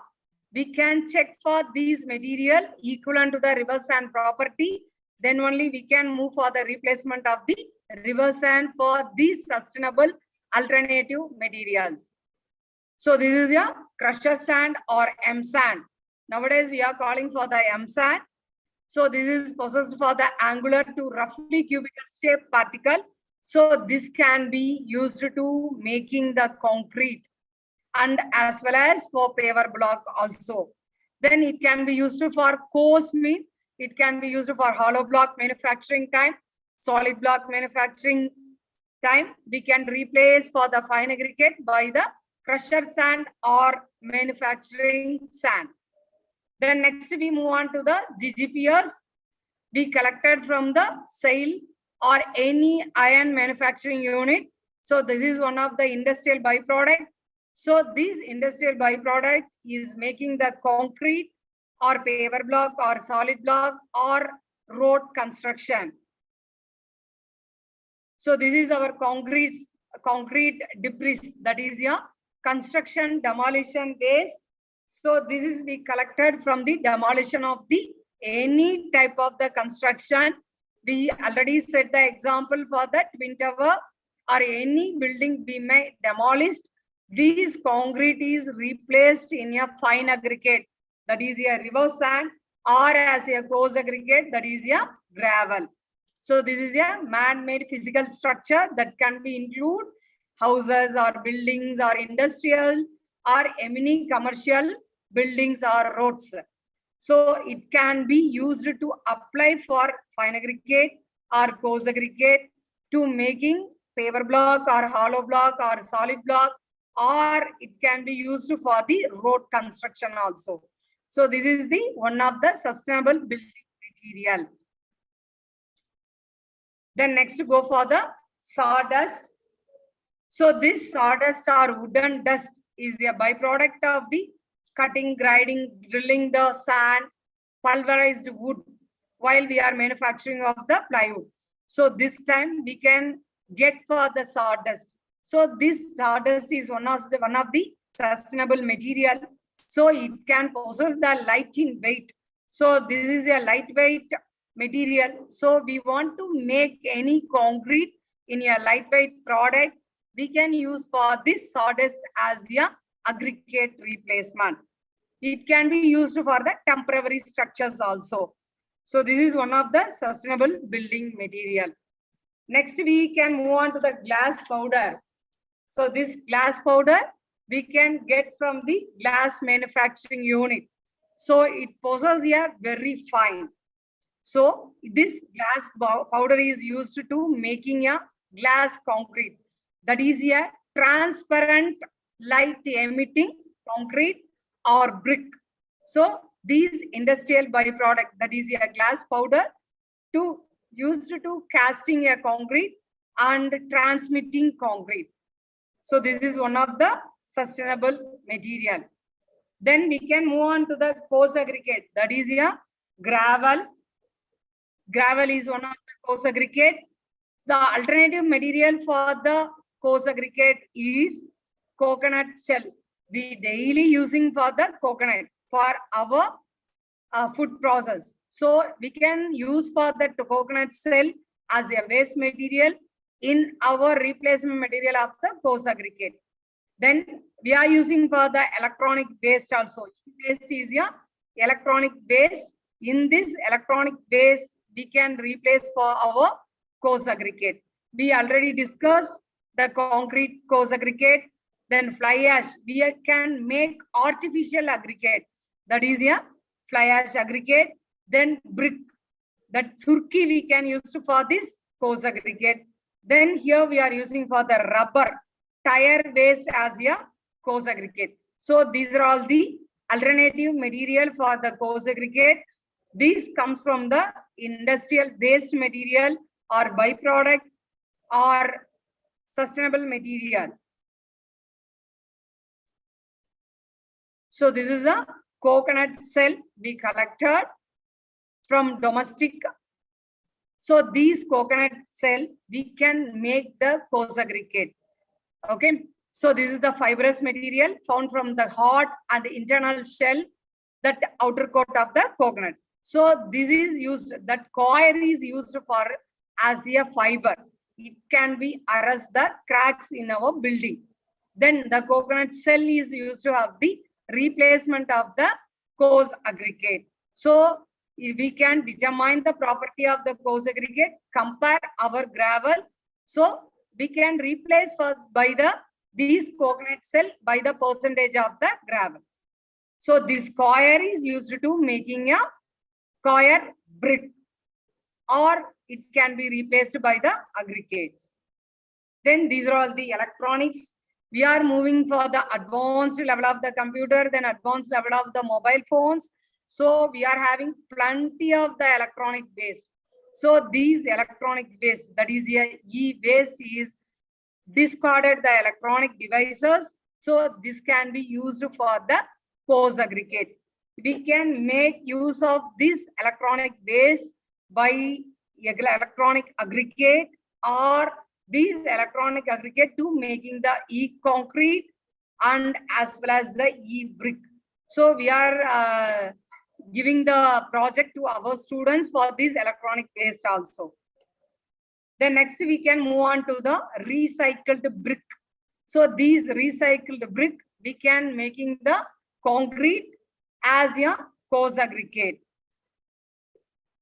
Then we are using for the rubber tire.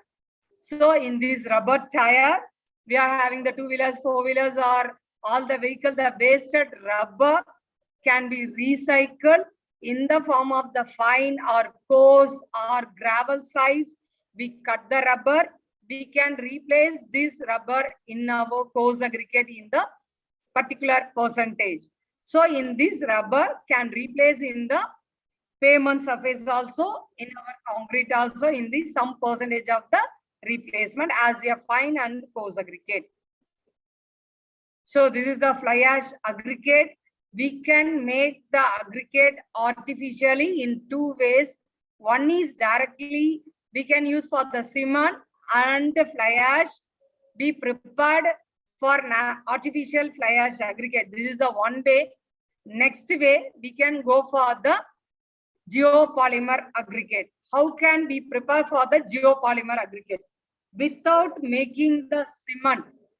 So that is here, we can making the concrete without use for the cement. So without using the cement, we can able to prepare the concrete. The same way, we can prepare the aggregate by using only one is here, fly ash is the material. Here we are going for the geopolymerization. So what is geopolymerization? So in this geopolymerization, here we are taking only the fly ash is the ingredient, sodium hydroxide, sodium silicate is the alkaline solution. Either we can collect for the sodium hydroxide is the pellet form. In case we can collect for the pellet form means we can make the NaOH solution. Based on the molarity, we can prepare the NaOH in the solution form. Then sodium silicate that we collected from the directly in the liquid form from the market. So these are all the alkaline solution to prepare for the fly ash aggregate. That is a artificial aggregate. We take for the fly ash, we prepared sodium hydroxide solution and sodium silicate solution. We mix in our fly ash, then the material is ready. This is the casting stage, then curing, then the fly ash aggregate is ready. So we can use for the molarity for the sodium hydroxide is 8, 10, 14, 12, 16. Then the binder solution, what we referred for the previous literature, that is a 0.33, 0.35, 0.4. So these alkali activation binder we can use for preparation of the artificial fly ash aggregate. So this is the elemental properties what we got from the artificial fly ash coarse aggregate. So it can be possessed very good property by using the scanning electron microscopy. So this is the one of the best example to making the artificial aggregate by the industrial byproduct, that is a sustainable material like fly ash. So we are taking part for reducing the global warming in our civil engineering field. The next we are moving to the eco-friendly brick. In here we are using for the sustainable material, that is a fly ash, coal ash, granite powder, that is a crusher sand or M sand. These are all the from industrial byproduct. Previously, that is a red brick, that is a conventional clay brick they are using. That conventional clay is used to natural resource to avoid the depletion of this natural resource. We are taking part to introduce our industrial byproduct to manufacturing the eco-friendly brick, that is eco brick or industrial byproduct brick. So in this we are all using all the industrial byproduct. Nowadays we called as a fly ash brick. So in fly ash brick we are using for all industrial byproduct material. So this is the stages for making the industrial byproduct brick, that is a eco-friendly brick.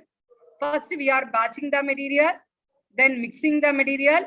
It can be conveying the mixing pan to brick pressing material, then molding. Finally, we got the end product. Then curing, dispatch the material with the proper testing.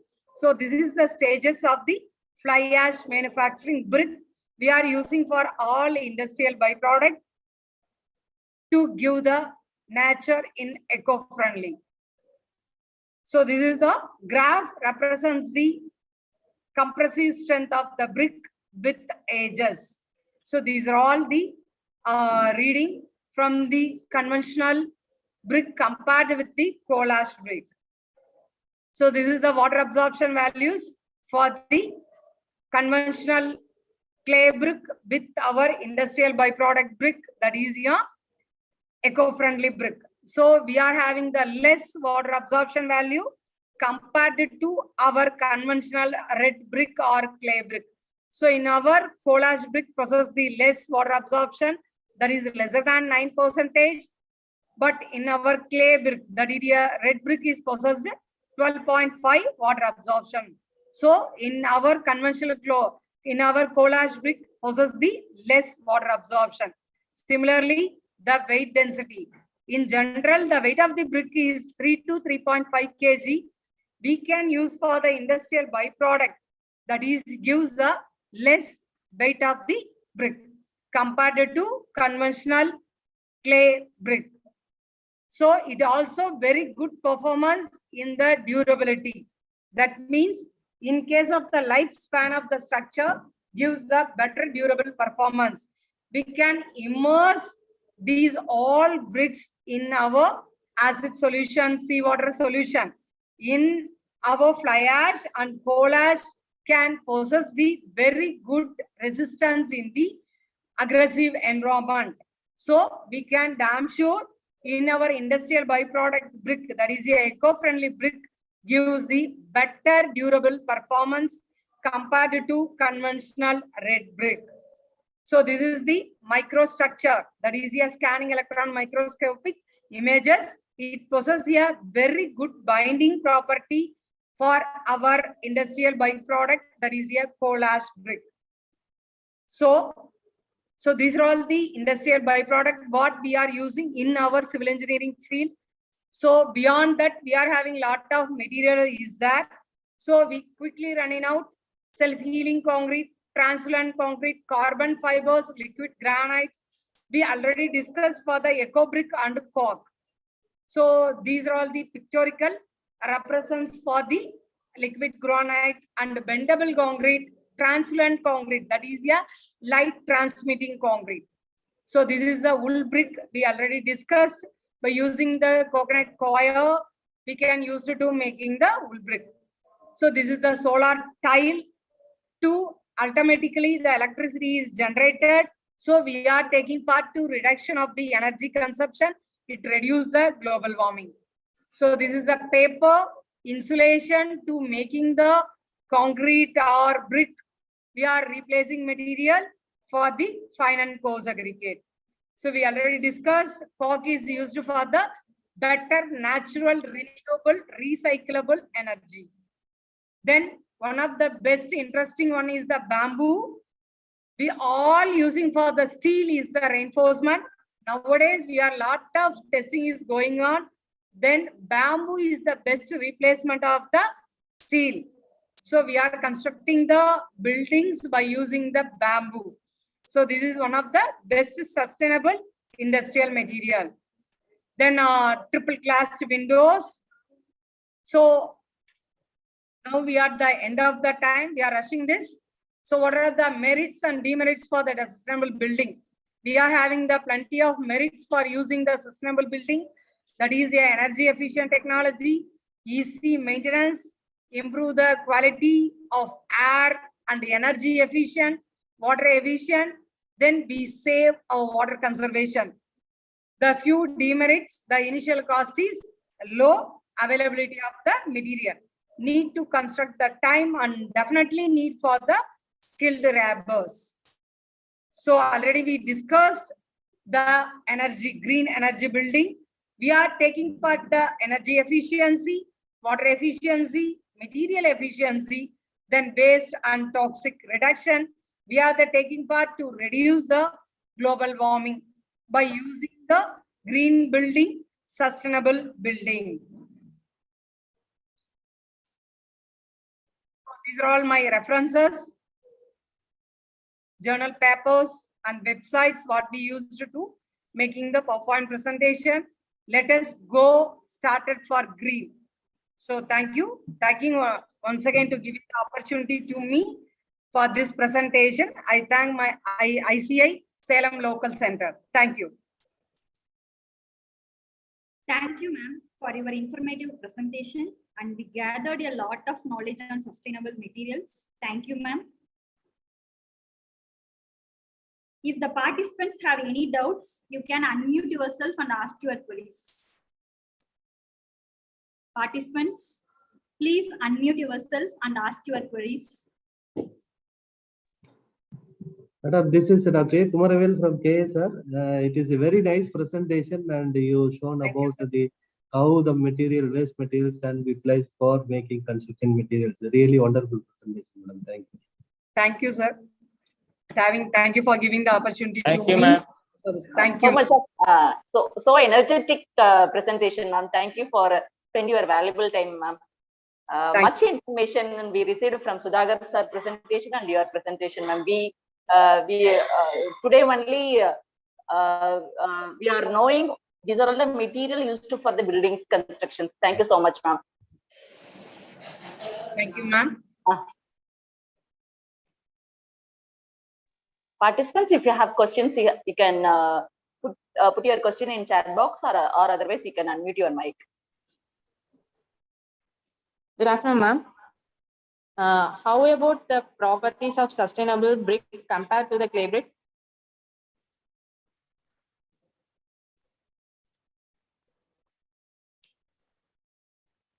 My voice is audible, Sharma?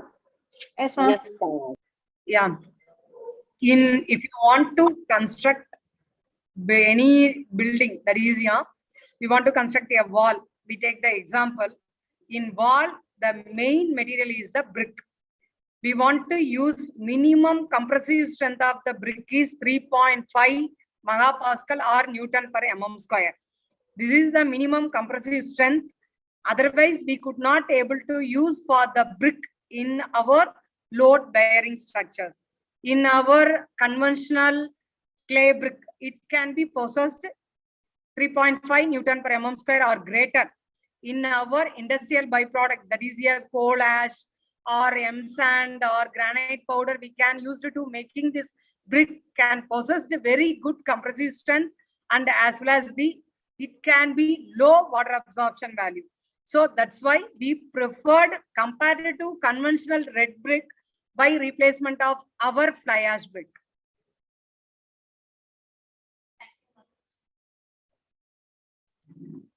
Ma'am, another question. How much cost difference between fly ash brick with clay brick?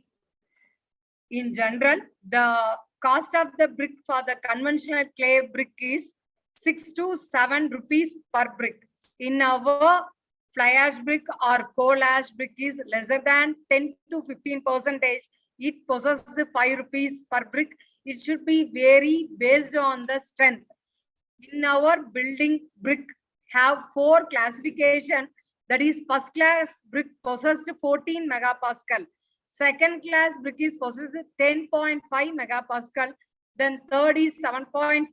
Then fourth class brick is 3.5. If we can go for the first class brick, means the cost is high compared to fourth class brick. So based on the requirement, we can making the composition change. We can produce the better compressive strength for environmental friendly eco brick.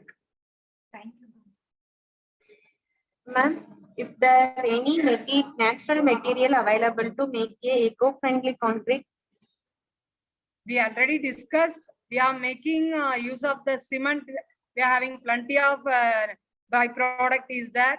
Similarly, for the fine aggregate, nowadays all the buildings are making use of the yam sand is a very good alternative material for the reverse sand.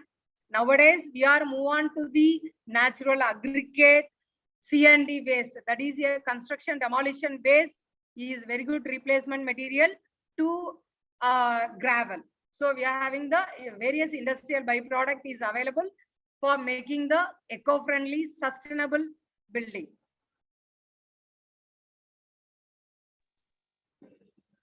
Good afternoon, ma'am. What are the techniques used to find the durability performance in the fly in seawater, ma'am? So we are collecting from the seawater. after manufacturing of the brick, we immersed in the seawater as a 3 days testing, 5th day testing, 7th day, up to 3 years, we are having the test result. It can perform better compared to the conventional clay brick. Because the conventional clay is possessed more water absorption, so it diluted in 3 to 4 months. In our cold ash brick, while we are using for the industrial byproduct, can possess the better performance. Thank So you, it ma'am. gives the better durability. Thank you, ma'am. Thank you, ma'am. For all the participants. Thanks to all the participants. Now we move on the vote of thanks. Ma'am, can we move on the vote of thanks, ma'am? Yes, ma'am, sure, ma'am. We'll go vote of thanks, ma'am. Ma'am, sir is there? Senthil sir is available, ma'am, or? No, ma'am, you can do, ma'am. Or otherwise, our faculty will do. Any faculties, yes, ma'am. Okay, ma'am. Now I welcome Ms. Sarada, Assistant Professor, Mahindra Engineering College, to propose the vote of thanks. Thank you, Nadima. I deem it a great privilege to propose the vote of thanks for this program. First, I would like to thank Engineer S. Sir, Saravanan, FI Chairman, ICA Local Center, IEA Local Center Salem, Dr. C. Davamani, Executive Committee Member, HOD Aeronautical Department, Mahindra Engineering College, Namakkal, Engineer Senthil Kumar, MIE, Secretary of IEA Local Center, Salem, the Principal of Dr. Kumar, Executive Committee Member of Mahindra Engineering, KSR College of Engineering, the Principal of Management, Principal and the Management of Mahindra Engineering College for providing the opportunity and to organize this today's program, this wonderful ceremony of under the title of 100 hours IEA TNSST technical tables. The both of the section is very informative and made to get a good initiative about the sustainable building materials. I would like to thank the both resource person of the for their good efforts in the preparation and a great mind to share the knowledge of good experience knowledge. I would thank all the organization and the participation from various institutions for this program. Once again, I thank you everyone. Thank you, ma'am. Thank you so much. Thank you, ma'am. Thank you, Vidya, ma'am, for your wonderful organizing this webinar. Thank you. Thank you, ma'am. With your support, your guidance, yes, yes, ma'am. All the chairman, secretary, sir, and Dr. Kumaravel, sir. Kumaravel, sir, yes. Yes, sir is available. Coordinator, Dr. Kumaravel, sir, from KSR College of Technology, and IEA team, especially Tyagu, chairman, yes. sir, and the secretary. Sir, we thank sir. On Thank behalf of you. the engineering college. Thank you, Vidya madam and Davamani madam. Thank you so much, sir. Thank you, sir. Thank you, sir. You have made a lot of efforts, sir, to complete this task. Today is the last day. Yes, Our yes. IEA centenary program is over, ma'am. Yes, sir has took a lot of efforts, ma'am. Thank you so much, sir. And Dr. Tangraj, sir, from China College of Technology. Preparation, sir is doing, ma'am. We hear Yes. that. Yes, ma'am. Dr. Tangraj, sir is doing all the managing the Zoom link and the YouTube link. Sona College professor, Dr. Tangraj. Thank you, ma'am. Yes, thank you, sir. Thank you so much, sir. Tangraj sir, so thank you so much because you have taken a lot of effort for Lot of IT. efforts. ஆமா இது ரொம்ப கான்சியஸா இருக்கணும் sir. ஒவ்வொரு மினிட்டும் கான்சியஸா Thangaraj sir இருந்தாதான் இதை கரெக்டா ஃப்ரூட்ஃபுல்லா கொண்டு போக முடியும். ஒவ்வொரு தடவையும் ஸ்கிரிபிள் பண்றாங்க, அப்புறம் யாராவது அன்மியூட் பண்ணும்போது சார் வந்து ரொம்ப கான்சியஸா எல்லாத்தையும் ஒரு 4 days ப்ரோக்ராம் ரொம்ப நல்லா பண்ணிட்டு இருந்தாரு. Thank you Thangaraj sir. Thank you, ma'am. Teamwork there, ma'am. Vidya ma'am, excellent performance, Vidya ma'am. Very informative. Yes. Thank you, ma'am. Very energetic, ma'am. ஆமா நல்ல energy madam. Sudhakar sir madam. From the beginning till the end, it's same waves, ma'am. Thank you, ma'am. Very nice, ma'am. Thank you, ma'am. Sir, எல்லாத்துக்கும் thanks, sir. We will meet again, sir. Okay, sir. Okay, ma'am. Thank you, ma'am. Once Thank again, you, I sir. thank you, IEI local center coordinators. Thank you, ma'am. Thank you, ma'am.